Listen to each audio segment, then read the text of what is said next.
छाती में जलन होना, पेट में घाव हो जाना या अक्सर आंतों में घाव हो जाने की वजह से बहुत सारे पेशेंट्स बहुत ज़्यादा परेशान होते हैं।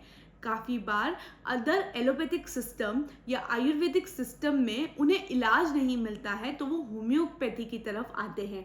इस वीडियो के थ्रू हम जानेंगे कि कैसे हम होम्योपैथी से आपकी जलन, एसिडिटी और इस तरह की दिक्कतें जो आपको अक्सर खाना खाने से पहले या बाद में होती है, कैसे उसका होम्योपैथी में हम इलाज ढूंढ सकते हैं।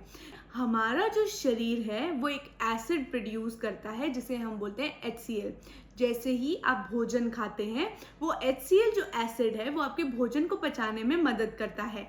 अगर ये एसिड शरीर में बढ़ने लगेगा तो उसकी वजह से आपकी पेट की जो लाइनिंग होगी उसमें इरोजन्स, मतलब उसमें घाव आने लगेंगे। मान लीजिए कहीं पर एसिड है और आपके हाथ पर बहुत ज़्यादा एसिड डाल दिया गया है, तो उसकी वजह से आपके हाथ में जिस तरह से घाव हो जाएंगे, वैसे ही ज़्यादा एसिड होने की वजह से आपके पेट में घाव बनने लगते हैं। ऐसा एसिड बढ़ने की वजह से आपको बहुत ज़्यादा जलन महसूस होती है, आपको चक्कर आने लगते हैं, आपको सर में दर्द महसूस होता है, आपको कुछ भी खाने का मन नहीं करता है या फिर कुछ ठंडा लेने का मन करता है। ऐसी दिक्कतें अगर आपको महसूस हो रही हैं तो होम्योपैथी आपके लिए मददगार हो सकती है। देखिए, एक बायो कॉम्बिनेशन 25 आता है। इसके अंदर क्या होता है, इसके अंदर बहुत अच्छी दवाइयाँ दी गई हैं। सबसे पहले नाट्रम फॉस इसके अंदर दी गई है, जिसका काम क्या है, जो भी जलन आपको महसूस हो रही है, अगर आपको ठंडा दूध पीने से अच्छा लगता है और आपको जलन की दिक्कत महसूस हो रही है, तो ऐसे समय पर नाट्रम फॉस मददगार होती है। अगर इसके अंदर दूसरा सॉल्ट देखा जाए तो नाट्रम सल्फ दिया गया है, जो कि आपकी लीवर के हेल्थ को अच्छा रखती है और जिसकी वजह से अगर आपका लीवर अच्छा हो जाएगा, आपका लीवर मजबूत हो जाएगा, तो आपको एसिड की दिक्कत ही महसूस नहीं होगी।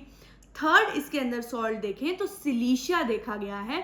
सिलीशिया का इम्पॉर्टेंट काम ये होता है कि अगर आपको कब्जी की दिक्कत रहती है, आपका पेट अच्छे से साफ नहीं होता है या आपका भोजन अच्छे से पच नहीं रहा है, ऐसे समय पर एसिमिलेशन का काम या कॉन्स्टिपेशन ना होने देने का काम सिलीशिया करता है, क्योंकि इसके अंदर 3 इंपॉर्टेंट अच्छे सॉल्ट्स दिए गए हैं। तो इसके साथ में आपको दूसरी कोई होम्योपैथिक दवाई लेने की जरूरत कुछ समय के लिए नहीं पड़ती है। लेकिन होम्योपैथी में बहुत सारी दवाइयां लक्षणों पर भी निर्भर करती है। जैसे कि मान लीजिए कुछ पेशेंट्स ऐसे होते हैं कि वो आते हैं और बताते हैं कि उनको एसिडिटी की जब दिक्कत होती है तो उन्हें ठंडा दूध पीने से अच्छा लगता है। कुछ पेशेंट्स बताते हैं कि उनको आइसक्रीम खाने से अच्छा लगता है। कुछ पेशेंट्स बताते हैं कि जब वो गर्म पानी लेते हैं तो उन्हें तब अच्छा लगता है। क्योंकि लक्षण बदल जाते हैं तो होम्योपैथिक दवाइयाँ भी बदल जाती हैं। लेकिन ये जो दवाई है ये आप कोई भी ले सकते हैं, मतलब अगर आपको कुछ भी लक्षण आ रहे हैं, एसिडिटी के नॉर्मल कुछ भी लक्षण आ रहे हैं, तो आप ये ले सकते हैं। लेकिन चूंकि होम्योपैथी में हर एक पर्सन की दवाई अलग होती है, तो आप एक होम्योपैथ से कांटेक्ट कर लीजिए, क्योंकि होम्योपैथी में नक्सवामिका एक ऐसी अच्छी दवाई है जो कि आपके कॉन्स्टिपेशन को निकालती है, आपके खाने को पचाती है और साथ में आपको कब्ज नहीं होने देती है। आपको अगर आप तला भुना आपने खाया और आपको इंडाइजेशन हो गया है तो उसमें आपको मददगार होती है, सर दर्द में मददगार होती है। दूसरी होम्योपैथिक दवाई आयरिस वी बहुत अच्छी दवाई है, जो कि अगर आपको एसिडिटी के साथ सर दर्द होता है तो आपको उसमें मददगार होती है। तीसरी होम्योपैथिक दवाई कार्बोवेज, मतलब डकार आना, जलन महसूस होना, ऐसे में आपको मददगार होती है। आर्सेनिक जैसी दवाइयाँ, जो कि इम्पॉर्टेंटली अगर आपको गर्म पानी से अच्छा लगता है तो आपको वो दवाई दी जाती है। आपको रुबीनिया जैसी दवाइयाँ, बहुत सारी ऐसे होम्योपैथी में दवाइयाँ आती हैं जो कि आपकी एसिडिटी से आपको बचाने में मददगार है। आपको एसिडिटी के लक्षण बहुत ज़्यादा आ रहे हैं तो आपको बहुत ज़्यादा हेल्पफुल होगी। लेकिन आपको कौन सी दवाई कितनी पोटेंसी में लेनी है, कितनी लेनी है, ये आपको हमेशा ध्यान रखिए कि डॉक्टर से सलाह लीजिए और उसके बाद ही लीजिए। अगर आपको चाहिए तो हम आपको अपॉइंटमेंट दे सकते हैं, आप हमें कॉल कीजिए और हम आपको हेल्प कर सकते हैं इसमें। दूसरा, अगर आप ये लेने लगे हैं, अगर आप ये बायो कॉम्बिनेशन जो 25 है एसबीएल का, अगर आप वो लेने लगे हैं, तो उसमें आपको एक बात ध्यान रखनी है कि आप हमेशा इसे खाना खाने के पहले ले लीजिए, ताकि आपका भोजन अच्छे से पच जाए।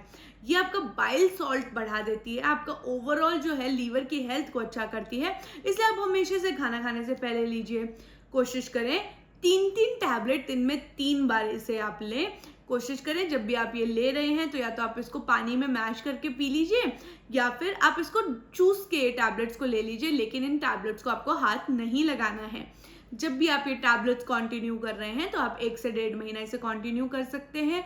ये होम्योपैथिक दवाई है, आपको कोई साइड इफेक्ट इसमें नहीं होता है। अगर आपकी एज जो है वो बहुत ज़्यादा हो गई है और आपको ये अब मदद नहीं कर रही है, तो ऐसे समय पर हो सकता है कि आपको कोई डिफरेंट दवाई देने की ज़रूरत पड़े, तो आप किसी आसपास के होम्योपैथ को कंसल्ट कर सकते हैं। अगर आपको ये कंटिन्यू करना है तो आपको इसको एटलीस्ट 1.5 से 2 महीना कंटिन्यू करने की ज़रूरत है। आप अगर क्रॉनिक एसिडिटी के पेशेंट हैं और आपको जब भी एसिडिटी हो जाती है, ऐसे समय पर लगता है कि कोई एंटा एसिड, मतलब ऐसी कोई दवाई जो एसिडिटी को ठीक कर दे, जो कि एलोपैथी भी ना हो, ऐसे समय पर आप ये टैबलेट्स को उस पर्टिकुलर डे पर, जिस दिन पर आपको एसिडिटी हो रही है, आप उस दिन पर भी लीजिए, कोई प्रॉब्लम नहीं है। ये एकदम से आपके एसिडिटी को कम कर देगा। अगर आपको ऐसे ही हेल्थ रिलेटेड स्टफ जानने में इंटरेस्ट है तो आप चैनल को सब्सक्राइब कीजिए और हमारे नए वीडियोस ज़रूर देखिए। धन्यवाद।